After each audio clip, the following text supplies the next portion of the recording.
Vous êtes toujours sur les ondes du 107.7 avec la gang d'Estrie. La journée est finie. Jonathan, Jade et Billy vous accompagnent en divertissement jusqu'à 18h. Il est présentement 16h pile, ce qui veut dire qu'on a encore plein de temps ensemble. Avant la pause, on vous a parlé que le défi du vendredi s'en venait à grands pas parce que oui, c'est vendredi malgré la relâche qui se termine cette semaine, c'est le cas de le dire. Il y a des gens qui travaillent quand même, puis que c'est vendredi pour eux quand même, que c'est le week-end qui commence. Donc, on est là pour vous aider à vous divertir puis à commencer le week-end en beauté. Comme j'ai dit, on parle de la relâche, oui. Beaucoup d'entre vous étiez en voyage ou aviez des activités planifiées pour la petite famille. Les chanceux, je vais te dire quelque chose. Nous, on n'a pas cette chance-là, malheureusement. Pas de vacances pour nous, non. Peut-être pas manque de budget aussi de notre côté, mais on vous parle des choses que vous pourriez faire ce week-end parce que oui, il reste encore ce soir, demain et dimanche pour planifier des activités en famille. On parle également des actualités. Jade, de ton côté, c'est quoi les dossiers chauds aujourd'hui? Oui, donc on vient juste d'apprendre qu'il y a un accident majeur sur l'autoroute 10 entre Sherbrooke et Magog impliquant un camion cube. Je vous donne plus de détails dans quelques instants. Merci beaucoup. Comme tu dis, dans quelques minutes, vraiment, on te revient là-dessus. Puis toi, Jonathan, de ton côté, tu nous parles de la Journée de la femme. Oui, effectivement. Donc, je vous parle de la Journée de la femme qui aura lieu le 8 mars prochain. Puis, je reviens un petit peu plus tard avec les 3 pays où les femmes vivent dans les pires conditions. Merci à ne pas manquer, dans le fond, parce que la Journée de la femme, c'est un événement qui est grandissant, c'est le cas de le dire. Donc, on en reparle un peu plus en détail plus tard. Également, comme je l'ai dit, on va parler de l'actualité plus en quiz. Mais pour l'instant, on va retrouver Jade Pinard pour les actualités. Il est 16h, voici vos informations avec Jade Pinard. Un accident majeur vient de se produire sur l'autoroute 10 entre Sherbrooke et Magog impliquant un camion cube. Un important ralentissement est à prévoir, nous aurons plus d'informations un peu plus tard. Le syndicat des professeurs et professeurs de l'Université de Sherbrooke et l'Université de Sherbrooke sont parvenus à une entente tard en fin de journée jeudi. Les discussions pour le retour au travail se sont tenues aujourd'hui alors que les employés mettent fin à 11 jours de grève. Les membres du syndicat seront appelés à se prononcer sur l'entente de principe mardi prochain. 2 manifestations de groupes aux visions opposées ont eu lieu hier après-midi devant l'hôtel de ville de Sherbrooke. Les participants s'opposent à la motion M103 contre l'islamophobie présentée pour le gouvernement fédéral alors que des militants de gauche ont tenu une contre-manifestation. Le CIUSSS de l'Estrie, CHUS, procède depuis quelques jours à un inventaire des signes religieux dans ses établissements. Cette initiative n'est pas une directive du ministère de la Santé, mais bien de la direction d'établissement. Pour l'instant, il n'est pas question de déplacer ou de retirer les signes ostentatoires.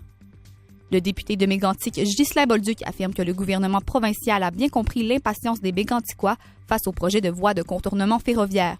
M. Bolduc explique que le projet est complexe et on doit faire preuve de prudence compte tenu du nombre d'intervenants impliqués. La députée Manon Massé souhaite devenir porte-parole féminine de Québec solidaire. Elle a annoncé son intention ce matin lors d'une conférence de presse. Elle occupe ce poste depuis la démission de Françoise David.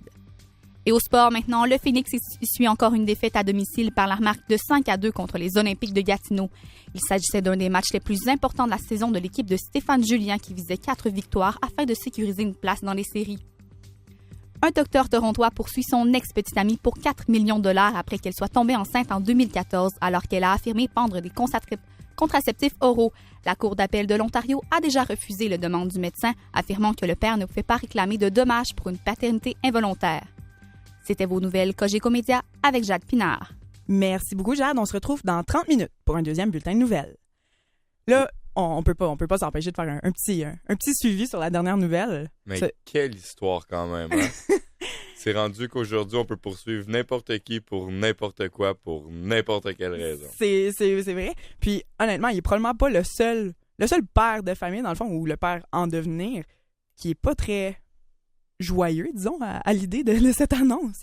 Donc, c'est un petit peu poussé, je crois, d'y aller jusqu'à vouloir faire une procédure. Oui, triste pour l'enfant aussi qui se retrouve au milieu de tout ça. Pauvre lui, savoir. Imagine s'il découvre ça, parce que ça l'a fait de l'actualité quand même. Et également, c'est un docteur, qui doit connaître les risques des relations, puis, dans le fond, n'importe qui devrait connaître que il y a des risques si tu as une relation avec quelqu'un, que c'est possible qu'il y ait un enfant qui découle de cette relation. Merci beaucoup, Jade. Comme je dis, dans 30 minutes, on te retrouve. On va fermer cette petite parenthèse-là parce que ça pourrait aller loin notre affaire. On pourrait en avoir longtemps. Mais je vais faire un suivi cependant. Par exemple, un peu encore en lien avec l'actualité, je vais juste vite la météo pour que les gens puissent commencer à planifier, tu sais, dans le retour, on est pris dans le trafic, commencer à penser à qu'est-ce qu'on va faire en fin de semaine en fonction de la température. Donc, en fin de semaine, C'est pas très ensoleillé, seulement que dimanche qu'on va voir du soleil. C'est quand même assez nuageux et venteux, mais c'est surtout la température glaciale, c'est le cas de dire. Il fait très, très froid en fin de semaine. On regarde des températures de moins 16 samedi, moins 13 dimanche, mais c'est vraiment avec le refroidissement éolien que ça se fait ressentir. Des températures de moins 26, moins 30, des vents allant jusqu'à 50 km/h. Donc, habillez-vous sûrement si vous planifiez aller à l'extérieur parce que vous allez en avoir de besoin. Côté circulation, Jade, comment ça se passe sur les routes pour le retour à la maison? Oui, donc l'accident majeur sur l'autoroute 10 entre Sherbrooke et Magog. Donc, prévoyez vos déplacements en conséquence et évitez le secteur si possible. Sinon, sur la ligne Est, ça va bien. Rien à signaler pour l'instant. Pour ce qui est de la ligne Ouest, c'est un peu plus au ralenti, mais rien de majeur encore une fois. La visibilité est bonne et la chaussée est sèche et dégagée. Pour nous signaler un accident, vous pouvez nous contacter au 819-780-1077. Merci beaucoup, Jade. On va faire un petit suivi sur la circulation plus tard, voir si l'accident en question a été dégagé, s'il y a plus de circulation qui se fait sur les routes. On continue sur la même thématique. Vraiment, aujourd'hui, on est en thématique actualité. On dit qu'on veut décompresser, mais ça s'en vient. Ce sera pas long. Jonathan, toi aussi, tu nous parles d'actualité. Comme on a parlé tantôt, tu nous parles de la journée de la femme. Oui, exactement. Les filles, je peux vous dire quelque chose. Après ma recherche, je peux vous affirmer que les filles sont très bien traitées au Québec. Je vous ai fait un top 3 des pays où les femmes vivent dans les pires conditions. En commençant avec le Pakistan. Petite parenthèse, le Pakistan est le 6e pays le plus peuplé du monde, mais c'est aussi le pays où on retrouve les pires crimes contre la personne. Je vous donne 3 exemples. On retrouve malheureusement beaucoup d'attaques à l'acide, de la violence conjugale et le mariage forcé. C'est pas un secret pour personne, mais au Québec, on peut bien chialer sur les crucifix dans les hôpitaux. Il y a des enjeux qui sont beaucoup moins catholiques ailleurs. Puis, ça, on regarde, tu sais, mariage forcé, violence conjugale, puis les attaques à l'acide, c'est tout un peu interrelié. Hein? Si t'es marié avec quelqu'un que tu t'aimes pas nécessairement, ça peut être violent, c'est le cas de dire. En deuxième position, qu'est-ce qu'on retrouve, Jean? On retrouve le Brésil. Quand même? Oui. Aussi, il ne faut pas oublier qu'au Brésil, une femme est victime d'agression toutes les 15 secondes. Donc, que ce soit de la violence physique, de la violence sexuelle, toutes les violences confondues, à chaque 15 secondes, c'est quand même énorme. Le trafic d'enfants aussi est un vrai fléau national. Le Brésil fait partie des villes où on retrouve le plus grand nombre d'homicides. Mais qu'est-ce qui m'a le plus surpris, c'est que l'avortement est illégal, sauf en cas de viol. Mais si une femme rapporte un viol, elle est automatiquement incarcérée pour 3 ans. Donc, c'est un peu contradictoire comme règle, mais... C'est la victime qui est incarcérée dans ce cas-ci? Oui, exactement. Donc, dans le fond, toi, si tu veux te faire avorter suite à un viol, tu as le droit, mais par exemple, tu t'attends 3 ans de prison. C'est quand même assez triste qu'on puisse pas dénoncer ces gestes-là. C'est faire le pour et contre de la situation, malheureusement, qui est pas très... une bonne situation à vivre. Je suis surpris, c'est juste en deuxième position. Je minimise pas l'effet des attaques à l'acide, puis des attaques de la violence conjugale, puis des mariages forcés, mais il me semble que la logique, elle manque un petit peu. On doit dire que dans plusieurs pays, c'est très difficile l'accès à l'avortement, même dans les pays industrialisés, par exemple. Certains pays, même au Canada, parfois, ça peut être difficile d'avoir accès à l'avortement, où on voit encore des pays industrialisés qui, justement, vont jusqu'à réinterdire l'avortement. Donc, c'est vraiment pas un droit acquis pour plusieurs femmes. Non, exactement. Puis on peut même prendre l'exemple avec le nouveau chef de l'ONU qui a déjà milité en faveur contre l'avortement, justement. Donc, on voit que c'est pas un sujet qui est loin d'être réglé. Fait pas l'unanimité, en effet. Puis, en troisième position, quel sujet on retrouve, Jonathan? Un autre exemple qui nous fait sentir privilégiés de vivre au Québec, en Afghanistan, le pays qui est le plus dangereux du monde, on retrouve 87% des femmes qui ne savent ni lire ni écrire. Ça, c'est très triste, considérant que quand on ne sait pas lire ni écrire, c'est encore plus difficile de sortir de ces conditions-là. Puis des fois, on comprend même pas que c'est pas dans les normes, en fait, d'être traité comme ça. C'est pas normal. C'est pas dans les normes sociales établies partout ailleurs. Non, exactement. Puis, en plus, le mariage précoce est pratiqué dès l'âge de 15 ans. Donc, c'est quand tu considères que, tu sais, on regarde, mettons, des événements qui ont fait l'actualité dernière, des jeunes couples qui sont une jeune fille dans la quinzaine, un copain un peu plus vieux. Puis ça fait les nouvelles parce que y en a un des deux qui se ramasse en prison, tu sais, Puis dans d'autres pays, c'est considéré comme la norme. C'est là qu'on voit un peu le choc culturel, c'est le cas de le dire, d'essayer d'établir la différence entre tout ça. Oui, puis en plus, on retrouve aussi la violence conjugale. C'est le crime le plus courant qui sont rapportés aux tribunaux afghans. Mais comme si c'était passé, le taux de mortalité maternelle est de 400 sur 100 000 personnes et les femmes ne peuvent pas marcher seules dans les rues sous peine d'emprisonnement. Ouh, ça va mal pour aller chercher la peine de lait au dépanneur, ça. Il va te dire quelque chose. Si tu fais un 2 œufs bacon le matin, c'est pas la meilleure place à aller. Ben, voyons, non. Hey, c'est vraiment, comme ça, si on regarde des attaques à l'acide, on en voit quand même assez, on n'en voit pas quand même assez souvent. Je veux dire, c'est des sujets dont on discute pas beaucoup, mais les violences conjugales, c'est des sujets qui sont quand même assez, je veux pas dire répandus, mais c'est des choses qu'on voit. C'est pas quelque chose qui est très caché, tu sais, même si on n'est pas parfait de notre côté, on en voit quand même. Non, puis on a vu quelques exemples dans les dernières années au Québec aussi, des causes que c'est arrivé. Donc, non, en effet, c'est pas des... Puis de notre côté, on peut pas, comme je dis, on peut pas dire qu'on est parfait non plus, parce que si on compare avec justement, Justin Trudeau qui a fait une recommandation, pas une recommandation, mais qui a voulu accepter quelque chose pour faire une suite à la disparition puis au meurtre de femmes autochtones puis violentées. Ça, c'est incroyable, c'est un mouvement incroyable. Mais malheureusement, c'est pas tous les pays qui ont cette idée, cet état d'esprit-là de vouloir faire une suite avec tout ça. Jonathan, on va revenir tantôt pour le sujet de la Journée internationale de la femme. De quoi tu vas nous parler plus tard? J'ai un sujet un petit peu plus sérieux, mais concernant je vais vous expliquer les festivités entourant le 8 mars prochain. Merci beaucoup. Comme je disais, on te revient plus tard. Continuer sur une note un peu plus joyeuse, justement, des festivités. On veut célébrer cette Journée de la femme. On veut vous encourager à y participer, justement, pour qu'il y ait une conscience envers ces événements-là. On va aller à la pause. Après la pause, c'est les défis du vendredi. Donc, le moment que vous attendez tous avec impatience, voir qui a le plus de connaissances entre Jade et Jonathan. On vous revient dans environ 30 secondes. Bougez pas. L'actualité au 107.7 Estrie, ce sont 30 bulletins de nouvelles par jour en semaine. Jour après jour, nos journalistes sont à l'affût de l'actualité pour vous rapporter l'information qui vous interpelle. Ici Jenny Dandonneau. Chaque jour, je vous questionne, je récolte vos réactions et je scrute la toile à la recherche des dernières informations. Que ce soit via Facebook, Twitter ou encore par téléphone, vous et moi travaillons en étroite collaboration le matin et le midi. Pour tout savoir de l'actualité générale, sportive et culturelle, c'est au 107.7 Estrie. Attendez-vous à plus. Vous êtes toujours sur les ondes du 107.7 Estrie avec la gang d'Estrie. La journée est finie. Jade, on vient de recevoir un communiqué très important. Oui, donc concernant l'accident majeur sur l'autoroute 10 entre Sherbrooke et Magog, donc le camion Cube qui était impliqué dans l'accident s'est retrouvé entre ciel et terre sur le viaduc, surplombant le chemin Édouard dans le secteur d'Eauville. Une voie de circulation a été retranchée dans le secteur qui occasionne un bouchon de circulation sur plus de 5 km. Donc vraiment, prévoyez vos déplacements en conséquence et évitez le secteur. Merci beaucoup, Jade. On va probablement faire un suivi sur cette situation-là parce que ça a l'air d'être quand même un événement assez majeur qui occupe les routes en ce moment. Donc, on vous revient là-dessus aussitôt qu'on a du développement. Sur une note, je ne veux pas enlever à la gravité de l'événement, mais on va se diriger sur une note un peu plus joyeuse. Comme je dis, c'est les défis du vendredi. Donc, aujourd'hui, le thème de la journée, c'est qui le tweet? Hein? Petit jeu de mots avec c'est qui le tweet, mais il n'y a pas de tweet ici parce que vous êtes juste des génies. Donc, on va y aller avec ça. Je vous fais confiance. Donc, je vous lis une publication qui a été faite, un gazouillis, dans le fond, qui a été fait sur Twitter. Puis à partir de là, c'est à vous de deviner de quel artiste ou de quelle personnalité il s'agit. J'ai essayé d'y aller avec des personnalités que je crois que vous allez connaître, puis des événements qui ont non seulement été publiés sur les réseaux sociaux, mais que vous allez probablement voir ou avez déjà vu dans l'actualité. Êtes-vous prêts? Oui. Premier. Je parierais qu'un bon avocat pourrait faire une grande affaire en dehors du fait que le président Obama tapait, mais là, c'était une traduction de tapping, donc qui écoutait mes lignes de téléphone en octobre, juste avant l'élection. Oui. Mr. Donald Trump. En effet, donc j'espérais que élection avec Obama, c'est tout rapport avec les élections présidentielles aux États-Unis. En effet, c'est Donald Trump.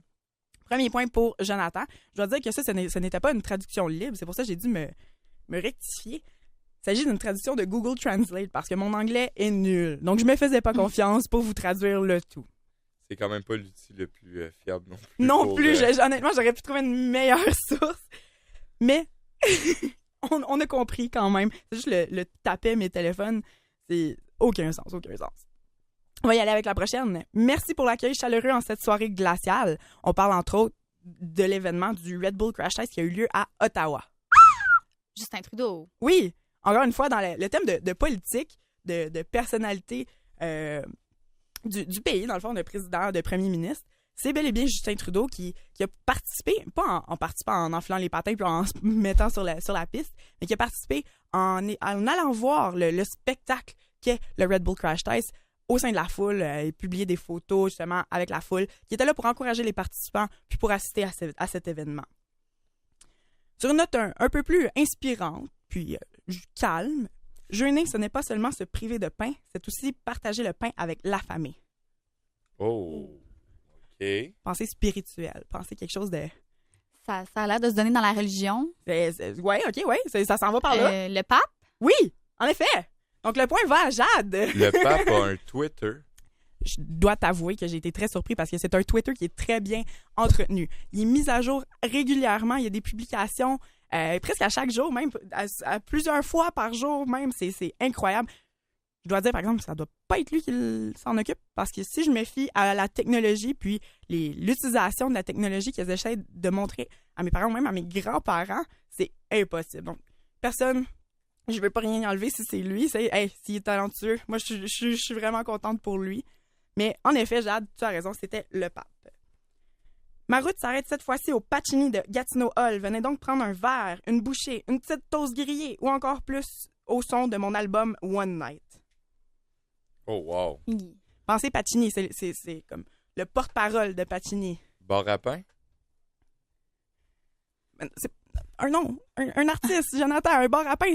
Je sais qu'il est haut placé dans ton estime, dans ton cœur, que tu adores le bar à pain, mais non, ce n'est pas un artiste. Écoutez, je vais vous donner la réponse parce que vous l'aurez probablement pas. Marco Cagliari. Moi, j'aime beaucoup sa musique. C'est lui qui fait le jingle de Pacini à la télévision, non? Je l'aurais pas eu, non. C'est probablement juste moi qui aime trop la bouffe puis qui porte trop attention quand il y a des annonces concernant la bouffe. On va s'arrêter ici. Qui a gagné? Je suis plus certaine. Je pense que Jade. Je pense que c'est moi la grande gagnante. C'est Jade qui a eu 2 bonnes réponses. Donc, Encore. Jonathan, tu dois payer la bière à Jade. C'est tradition de tous les vendredis. Le perdant gagne. Le perdant paie la bière au gagnant. C'est ce qui conclut les défis du vendredi. Je sais que vous êtes tous tristes que ce moment se termine, ce moment d'intimité, mais c'est fini. On revient vendredi prochain, parce que oui, c'est les défis du vendredi. Donc, vendredi prochain, avec une différente édition, quelque chose d'un peu différent. Pour l'instant, on va aller voir Jonathan qui continue de nous parler justement de la journée internationale, je vais te le dire, de la femme. Oui, donc, comme je vous disais un petit peu plus tôt, c'est le 8 mars prochain qu'aura lieu la Journée de la femme au Québec. Dans le fond, c'est une journée qui a été mise en place pour célébrer les droits de la femme et pour dénoncer l'inégalité dans les conditions féminines. Cette initiative dénonce, entre autres, la violence contre les femmes, l'absence d'équité salariale, la discrimination systématique en emploi, les femmes racisées ou en situation d'handicap. Des activités de mobilisation auront lieu partout au Québec, notamment en Estrie, à Montréal, au Bas-Saint-Laurent et à Ottawa. Pour l'horaire complète, vous pouvez visiter cdeacf.ca/8 mars 2017. Merci beaucoup, Jonathan. Rappelle que ce lien va être publié sur nos réseaux sociaux puis sur notre site web pour que vous puissiez aller le consulter. On me fait signe qu'on a reçu une autre information. Oui, Jeanne. donc à la circulation, donc il y avait un accident sur le viaduc surplombant le chemin Édouard-Roy dans le secteur d'Eauville. C'est le véhicule devant qui a dérapé devant le véhicule sur l'autoroute en direction de Magog qui serait à l'origine de cet accident. Il y a quelques blessés mineurs, mais les pertes sont principalement matérielles. Veuillez noter qu'il y a un bouchon de circulation sur plus de 5 km, donc évitez le secteur ou prévoyez vos déplacements en conséquence. Merci beaucoup, Jade. On continue de vous tenir au courant, on continue de vous informer aussitôt qu'on a du développement concernant cet accident qui est quand même assez majeur, un bouchon de circulation de 5 km. Disons que je veux pas, je veux sympathiser avec vous à la maison ou en voiture même, mais disons que je suis contente de pas être sur la route en ce moment. Mais c'est pour ça qu'on est ici. On est ici pour vous divertir, vous tenir au courant de l'actualité, puis on continue jusqu'à 18h. Pour l'instant, on va prendre une petite pause musicale. On va y aller avec Ed Sheeran qui, je dois vous le dire, fait un tabac en ce moment avec son nouvel album Divide. Cet album qui, écoutez-moi bien, a battu des records sur Spotify, des records d'écoute. Donc, il a été écouté 57 millions de fois. Oh wow. Ça l'a battu justement le record de Weeknd avec la chanson Starboy qui avait été quand même assez populaire. Elle avait atteint des codes d'écoute de 29 millions de fois le jour même de la sortie de la chanson, qui est très, très, très impressionnant. Donc, Ed Sheeran... honnêtement, c'est cet album Divide qui... Un incontournable. Oui, en effet. Donc, c'est ce qu'on va aller écouter. On va aller écouter Ed Sheeran avec la chanson Shape of You qui en fait chanter plusieurs.